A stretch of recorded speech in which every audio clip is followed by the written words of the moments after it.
Okay, so we're going to be starting by grabbing our cardstock and folding them into our pages. So each page you're just going to fold in half like this. I like to line it up. And then once it's lined up, I like to use a ruler or popsicle stick or whatever you have on hand to flatten those edges, just to really make sure they've got a good crease in them for when we're working on them later on. So you're going to be doing that with the rest of your pages until you're all done. Now, once we have all our pages done, we're going to stack them and line them up so that they are all spine to spine and get them as even as possible. Once they're all evenly set and ready to go, I'm going to take a clip. You should have some clips available to you as well, and just clip the edges together so that they don't budge and we know exactly how they're going to look.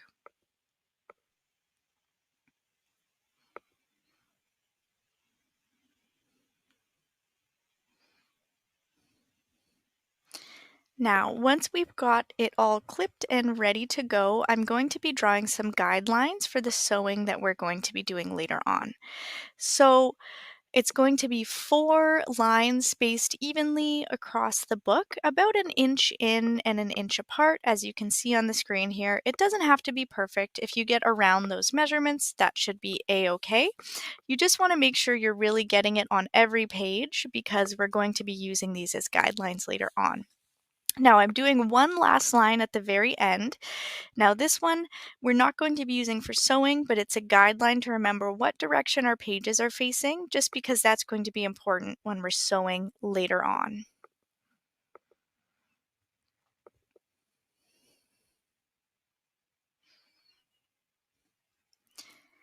Now our next step is to separate our pages, and we're going to be using those guidelines we just made and poking our sewing holes. So we're ignoring that last one we made because it's just for a visual. Those 4 holes that we spaced out, we're just going to poke a hole with the needle through each one for every single page, and that's going to make our life a lot easier as we move on to the sewing segment of this project.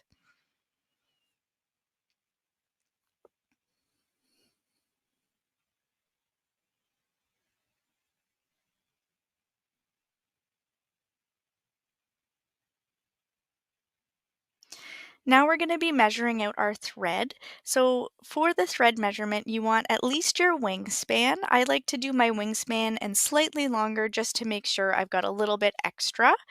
Once you've got it measured out, we're going to be cutting our thread and threading our needle. Now, no worries if this is tricky for you. You can definitely ask for help. I struggle with threading needles as well. And once it is threaded, because we're going to be using the same thread for a while, I like to knot the thread at the end of my sewing needle, just a double knot to make sure it doesn't budge on us as we're working on our project. And now we're moving on to sewing the first 2 pages of our text block. So for this, we're going to start out with a regular stitch. We're going on our first page through the spine section. That's really important. You want to make sure you start at the spine facing outwards. So we're going to go through and then back in and then through again and then back out the other side.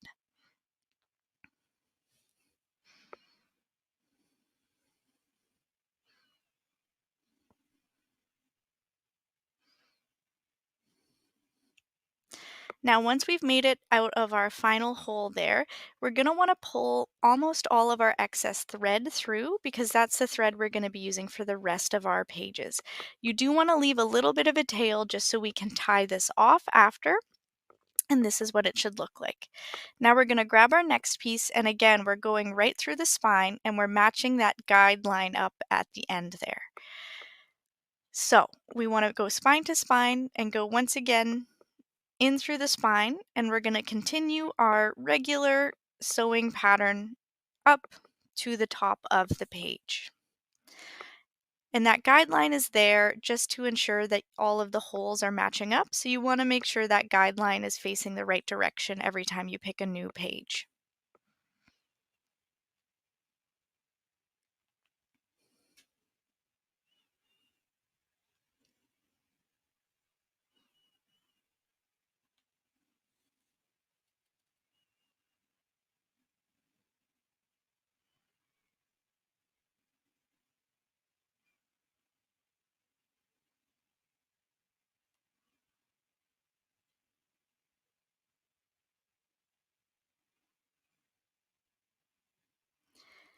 Now, once we've made it to the end, we've got our two pages facing spine to spine that are sewn together.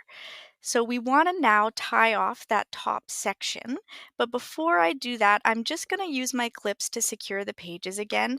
I like to do this before I tie off every time just because I find it makes everything a little bit more stable, so you make sure you're not wiggling around and creating too much space. And you want to make sure that your sewing and your thread is very tight. So you want to gently pull on both sides of the string just to make sure there's not a lot of excess, or your text block will be wiggly later on.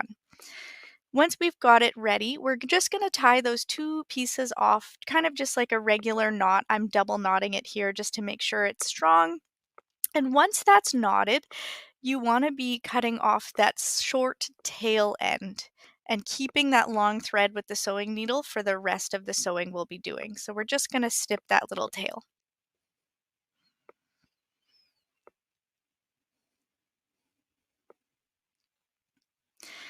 Now we've got our first two sections done. That's the first leg of our journey. And pretty soon we are going to be moving on to the rest of the pages. They're very similar. There's just one slightly different stitch that we have to do to connect all our pages. So we're going to grab another page and do the same thing, match up our guidelines, go in from the spine, and do our regular stitch all the way up.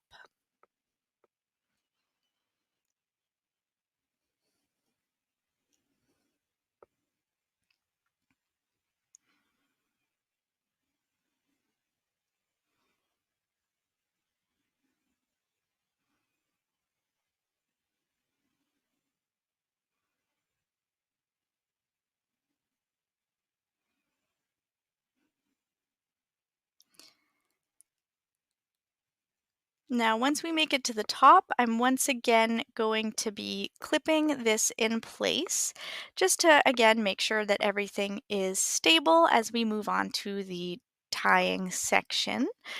So make sure you get those clips in place, and again, make sure you pull that thread so that it's as tight as possible to make sure we don't have a wiggly text block. Now we're going to be using a kettle stitch.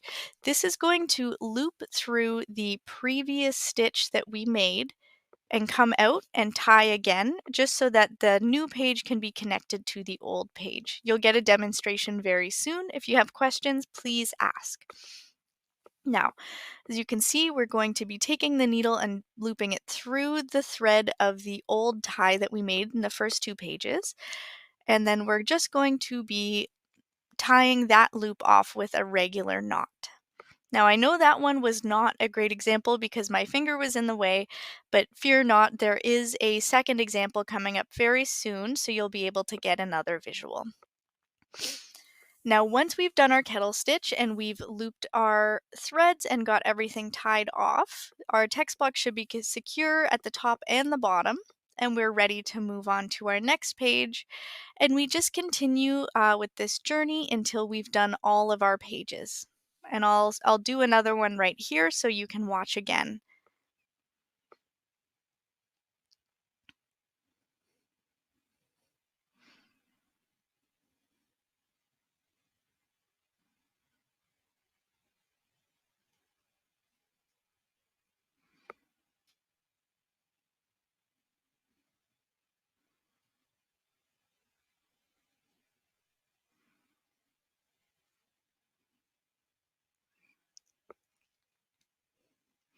Now here's our other example of the kettle stitch.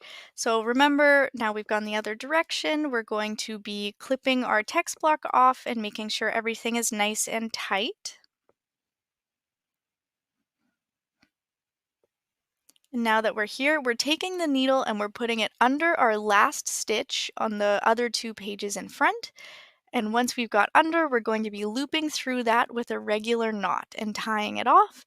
I like to do it twice just to make sure that everything is nice and secure, but one time really is enough. And once you've done that, you should know that all of your pages are together and secure. And once you've made sure that everything's looking good, we'll move on to that next page. We're going to continue with that until we've finished all of them. At the very end, you just want to do a really strong knot. I like to do a double or triple knot just to make sure everything is nice and tight, and we're going to snip the excess thread. Now we're moving on to gluing our text block. This is a bit of extra security. So this is should look nice and secure already. We're going to keep it clipped, and you can find this scrap piece of paper, or sorry, fabric, that you should have in your kit, and we're just going to glue it down. Now, I go a little bit crazy with the glue in this video. Something you want to make sure is that you don't over glue your book, or it can get a little bit wet as we continue to work on it. But just take your glue. I like to use a paintbrush to get all the edges. You really want to make sure everything is stuck down, especially in this stage as we're working with the inside of the book at the moment.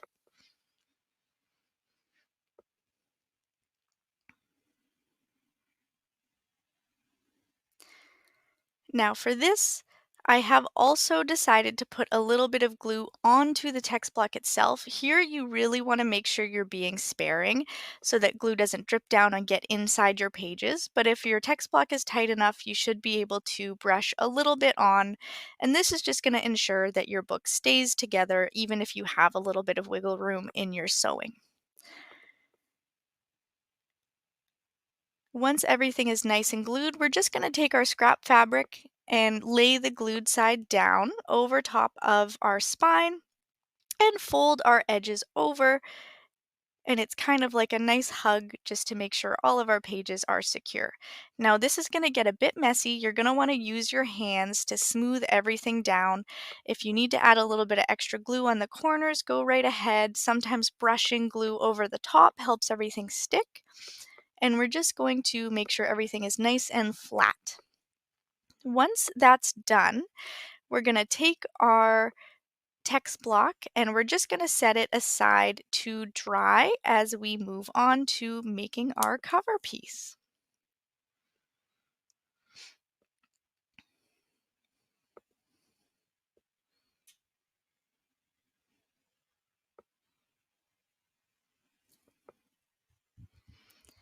So for our cover, we're going to be grabbing all of our cardboard pieces and our fabric that we've chosen for the cover.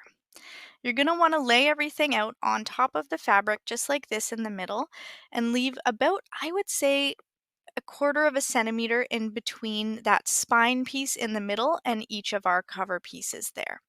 Now I'm outlining mine in chalk just so I can see it later on. This is totally not a necessary step, but some of you may find it helpful.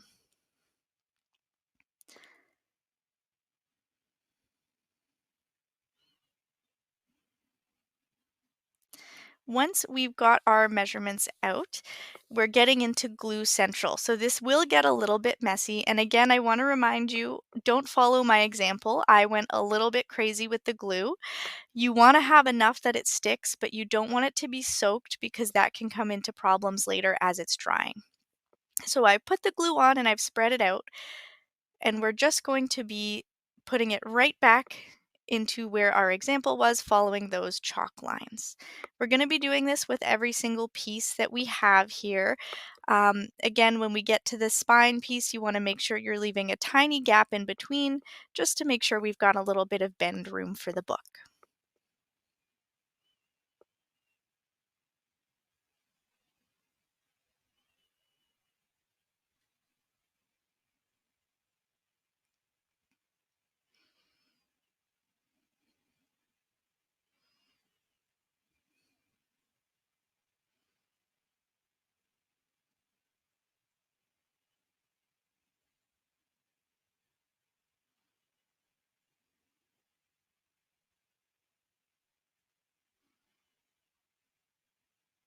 When I'm laying that spine piece down, I'm just squishing together the book piece and the spine piece so that I know that that amount of fabric in between is flexible.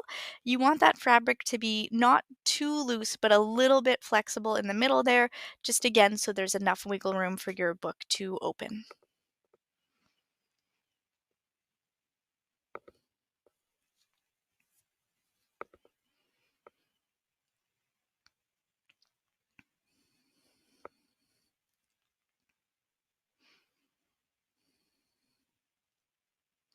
Once I have all my pieces glued down, I'm going to be flipping it over. You can do this while it's still wet. It's all good as long as everything stays together.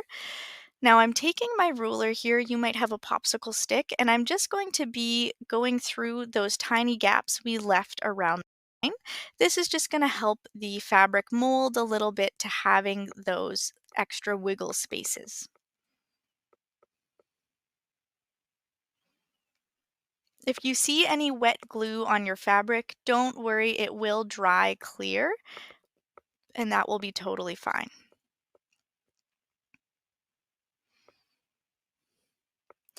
Now, we're going to be wrapping our fabric. You want to make these cuts on the side, just like this, of your fabric, and that's going to help us with the folding.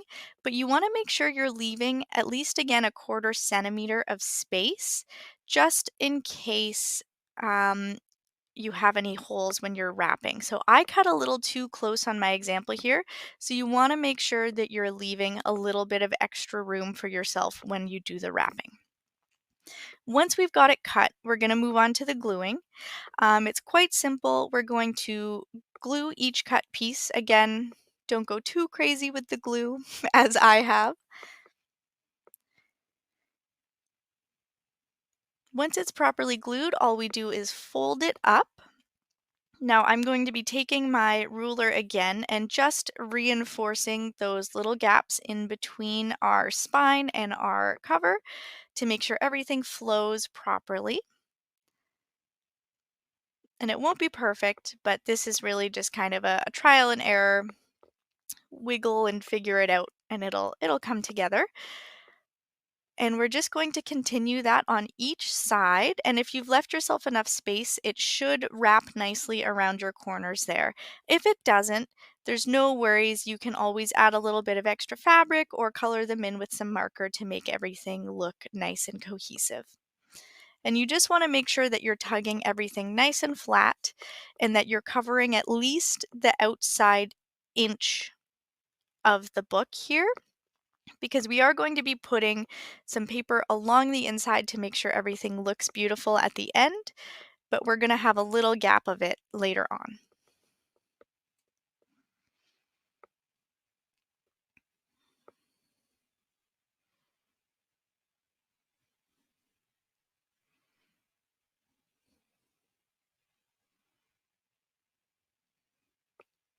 Once we're done this, we're going to move right on to gluing our text block to our cover. So as you can see, our cover should be nice and movable like that. It's still going to be wet. That's okay. We will figure that out as we go along and have some dry time at the end. So we're going to take our nice text block that should be dry and ready to go, and we're going to unclip it.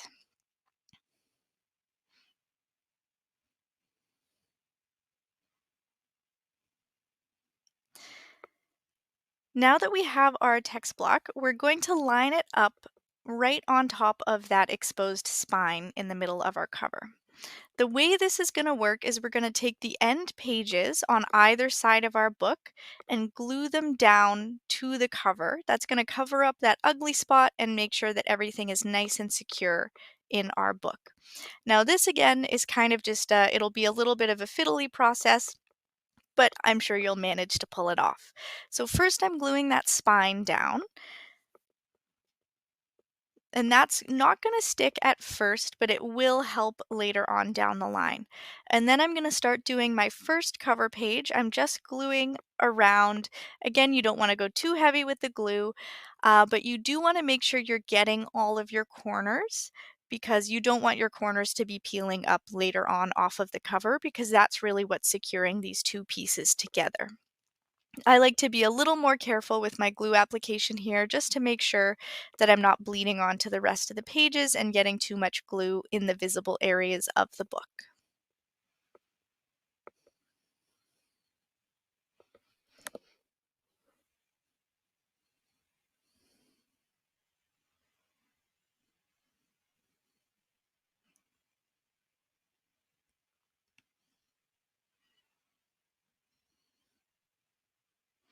And with your spine, you don't want to go all the way to the top. just because you don't want that glue peeking out. But there should be enough room on your spine that your text block doesn't fully go over it anyways. Now I'm lining my text block up on the spine exactly where I'd like it to be, making sure I'm happy with it first. And once I am, I'm taking that end page and just flattening it down.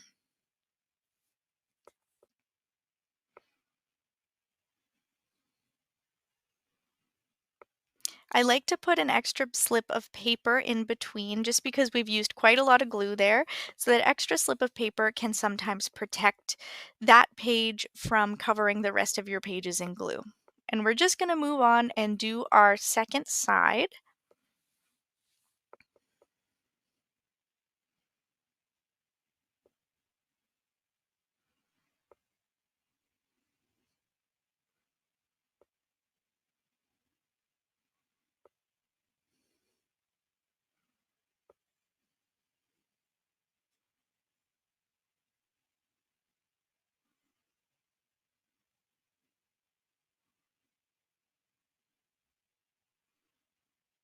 And once again, once we're done with the glue, we're going to stand it up on its spine to make sure that everything's sitting properly. And then we are going to flatten our page down and make sure everything is secure.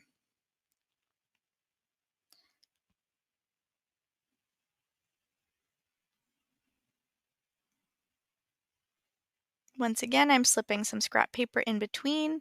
And now we are going to set our books aside to flatten and dry. Now this is where we're just going to take some really heavy books that we have sitting around. We'll have something available for you here to press down our book and just make sure everything gets nice and squished together. Once we've let that dry for a while, we can do the final touches. So we can pick out some beautiful scrapbook paper to put on the inside of our book. I like to add a few extra details. I've used paint pens here to add a few what looks like gold and brass markings. And really, you can just customize everything to your liking. And once you go home, if it's still not dry, just make sure that you continue pressing it under some big heavy books.